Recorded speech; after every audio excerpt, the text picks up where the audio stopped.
ETF index mutual funds నేర్చుకుని stock మార్కెట్లో రాణించాలనుకుంటున్నారా? వెంటనే ఈ నెంబర్కి కాల్ చేయండి. సుమన్ టీవీ ప్రేక్షకులకు నమస్కారం. ట్రంప్ సర్కారు మరొక పెద్ద బాంబు పేల్చింది. ఇప్పటికే అనేక కఠిన నిబంధనలు పెట్టి ఇతర దేశాల నుంచి అమెరికాకు వెళ్ళినటువంటి స్టూడెంట్స్ని, అలాగే ఎవరైతే టూరిస్ట్ వీసాలు తీసుకొని వెళ్ళే టూరిస్ట్ పీపుల్ని, అలాగే అక్కడ ఏదైనా ఉద్యోగం చేసుకోవడానికి వెళ్ళినటువంటి ఉద్యోగస్తుల్ని, గ్రీన్ కార్డు హోల్డర్స్ను కూడా, అక్కడ పర్మనెంట్గా సిటిజన్షిప్ వచ్చిన వాళ్ళని కూడా ఇబ్బందులకు లోన్ చేస్తూ, భయకంపితులు చేస్తూ, ఎవరు ఎప్పుడు ఏ క్షణంలో అమెరికాను వదిలిపెట్టి వెళ్లాల్సి వస్తుందో అన్న ఆలోచనతో బిక్కుబిక్కుమంటూ బతుకుతున్నటువంటి మరి వలసదారులకి పేల్చిన బాంబు ఏమిటంటే 5.5 కోట్ల వీసాలు ఆల్రెడీ ఇష్యూ చేసి అమెరికాలో ఉంటున్నటువంటి వాళ్ళు ఎవరైతే ఉన్నారో 5.5 కోట్ల వీసాలని రివ్యూ చేస్తాం. అంటే మళ్ళొకసారి మేము పరీక్ష చేస్తాం. ప్రతి ఒక్క వీసాని ఆల్రెడీ అమెరికాకు వచ్చిన వాళ్ళని, ఈ 5.5 కోట్ల మందిని ఒకసారి పరీక్ష చేస్తాం. దాంట్లో కొంతమంది టూరిస్ట్ మీద వీసాల మీద వచ్చిన వాళ్ళు ఉన్నారు, కొందరు చదువుకోవడానికి స్టూడెంట్ వీసాల మీద వచ్చిన వాళ్ళు ఉన్నారు, కొంతమంది ఉద్యోగాలు చేయడానికి వచ్చిన వాళ్ళు ఉన్నారు. అంటే B1 B2 వీసాలు కానీ, F1 F2 వీసాలు కానీ, అలాగే H1B వీసాలు కానీ, ఇలాంటి రకరకాల వీసాల మీద అక్కడికి చేరుకున్న వాళ్ళు ఉన్నారు. ఈ వీసాలన్నిటిని కూడా మరొక్కసారి మేము రివ్యూ చేసి ప్రతి ఒక్క వీసాదారుడు అంతకుముందు ఏదైనా క్రిమినల్ యాక్టివిటీస్లో ఏదైనా పాల్గొని ఉన్నట్టయితే వెంటనే అతను అమెరికాను వదిలిపెట్టి వెళ్ళిపోవాల్సి వస్తుంది అని చెప్పి మరి వాళ్ళు చెప్పారు.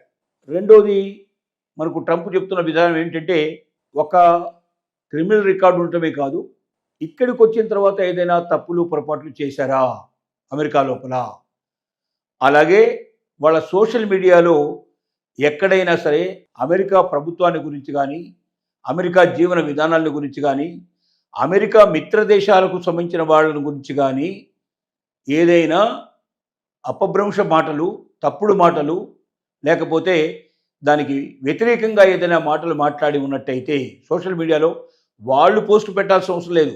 ఎవరైనా పెట్టిన పోస్ట్ని వాళ్ళు దాన్ని ఫార్వర్డ్ చేసినా సరే అలాంటి వాళ్ళ మీద కూడా యాక్షన్ తీసుకోవాలి అని చెప్పి నిర్ణయానికి వచ్చారు.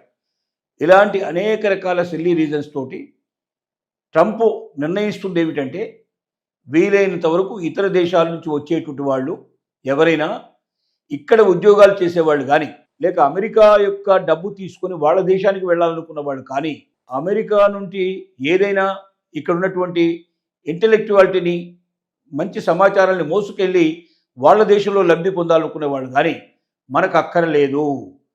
ఎవరైనా ఇక్కడికి వచ్చిన వాడు అతని వల్ల లేదా ఆవిడ వల్ల అమెరికా దేశానికి ఆర్థికమైన డబ్బు రావాలి, ఆర్థికంగా లాభం రావాలి, ఆర్థికంగా అమెరికా బలపడ్డట్టుగా చేసేవాళ్ళు కావాలి.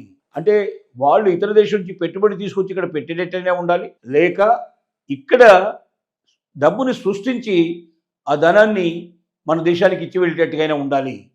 అంతటి ఇంటెలెక్చువాలిటీ ఉండి, అంతటి క్యాపబిలిటీస్ ఉండేటువంటి మంచి వ్యక్తులు మనకు కావాలి తప్ప, మన దేశం మీద ఆధారపడి మన దగ్గర చదువు వంకతో వచ్చి ఇక్కడ పార్ట్ టైం జాబ్స్ చేసుకొని, ఇక్కడ చదువు ముగించుకొని ఇక్కడే ఉద్యోగాలు సంపాదించి వాళ్ళ దేశానికి డబ్బు పంపించాలనుకునేటువంటి స్టూడెంట్స్ మనకు అక్కర్లేదు. అలాగే టూరిస్టుగా ఎవరైనా వచ్చి ఇక్కడే స్థిరపడిపోయి జాబులు సంపాదించుకునే వాళ్ళని మనకు అక్కర్లేదు. అలాగే ఇక్కడ ఉద్యోగాలు చేసే వాళ్ళలో కూడా ఇక్కడి నుంచి డబ్బుని వాళ్ళ దేశానికి పంపించాలనుకునే ఉద్యోగం చేసేటువంటి వాళ్ళు కూడా మనకు అక్కర్లేదు. ఈ దేశానికి ఏం తెస్తారు, ఈ దేశానికి ఏమి ఇస్తారు, మనకు లాభాన్ని చేకూర్చి మనకు ఆర్థిక లబ్ధిని చెందించేటువంటి వాళ్ళు మాత్రమే కావాలి తప్ప మిగిలిన వాళ్ళని మనం వదిలించుకోవాలి. అలా వదిలించుకోవడానికి ఒక మంచి మార్గం ఏమిటంటే, 5.5 కోట్ల వీసాల్ని మరొకసారి రివ్యూ చేస్తాం. దీంట్లో ఏ లోపం ఏర్పడ్డ వాళ్ళకి ఆల్రెడీ వీసా ఇష్యూ చేసి ఉన్నా, అమెరికాలో వాళ్ళు ఎంటర్ అయి ఉన్నా వాళ్ళని వెంటనే ఇంటికి పంపించేట్టు ఏర్పాటు మేము చేస్తాం, వాళ్ళు తిరిగి వెళ్లాల్సిందే అని చెప్పి హెచ్చరికలు జారీ చేస్తున్నాడు. దీనివల్ల సుమారుగా భారతీయులు 50 లక్షల మంది తిరిగి వెనక్కి రావాల్సిన పరిస్థితులు ఏర్పడతాయేమనేది ఒక అంచనా. అంటే ఏదో ఒక చిన్న చిన్న తప్పులు, డ్రైవింగ్లో ఏదైనా పొరపాటు చేయడం కానీ, డ్రంక్ అండ్ డ్రైవ్ లాంటి దాంట్లో పట్టుబట్టడం కానీ, ఇలాంటి ఒక చిన్న చిన్న తప్పులు చేసిన వాళ్ళు చాలామంది ఉన్నారు.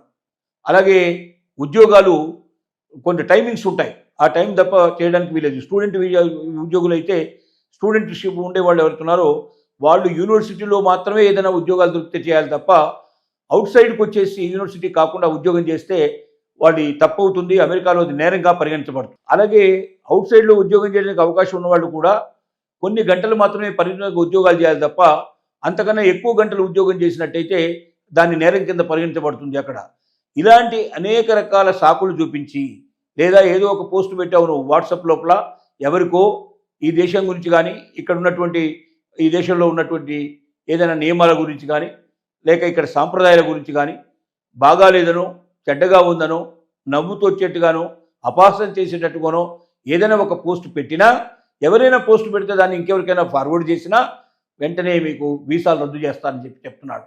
అంటే ఏదో ఒక సాకు చూపించి ఏదో ఒక కారణం చూపించి భారతీయుల్ని ఇతర వలసదారుల్లో ఆ దేశం మీద ఆధారపడి అక్కడ సంపాదించాలని కోరుకుంటున్న వాళ్ళందరినీ వెంటనే వెనక్కి పంపించేట్టు ఏర్పాటు చేస్తున్నాడు. ఈ బాధలో కనీసం 50 లక్షల మంది దీనికి బలైపోయేటట్టుగా కనపడుతున్నారు. 50 లక్షల మంది అంటే మామూలు విషయం కాదు. ఇప్పటికే సగానికన్నా ఎక్కువగా వచ్చే ఏర్పాట్లు చేసుకున్నట్టుగా కనబడుతోంది. ఈ దెబ్బతో ఇంకా ఎక్కువ మంది వచ్చే అవకాశాలు ఉంటాయి. ట్రంప్ ఉన్నంతకాలం లేక ట్రంప్ తర్వాత కూడా దాన్నే ఆధారంగా చేసుకుని ట్రంప్ విధానాలే పాటించేటువంటి ఇంకొక ప్రెసిడెంట్స్ వచ్చినా కూడా తప్పనిసరిగా ఈ రకమైన ప్రాబ్లం ఇంకా భవిష్యత్తులో కూడా ఉండే అవకాశం ఉంది. కాబట్టి ఎవరికైతే శక్తి సామర్థ్యాలు ఉన్నాయో ఎవరైతే భారతదేశంలో అయినా సరే తమ కాళ్ళ మీద తాము నిలబడదాం కష్టపడి పనిచేసుకుందాం అనుకున్న వాళ్ళకి కావాల్సిన అవకాశాలు మన దేశంలో ఉన్నాయి. ఒకవేళ మన దేశమే కాకుండా అమెరికా కాకుండా యూరోప్ దేశాల్లో ఎదురు చూస్తున్నాయి. ఆస్ట్రేలియా లాంటి దేశం పిలుస్తోంది.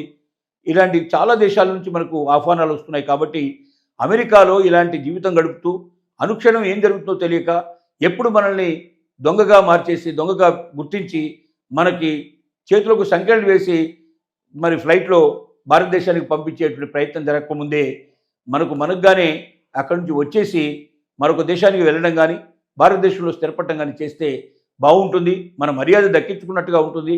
మనం ప్రశాంత జీవితం గడిపేందుకు అవకాశం ఉంటుందని మనం భావించాల్సి వస్తుంది.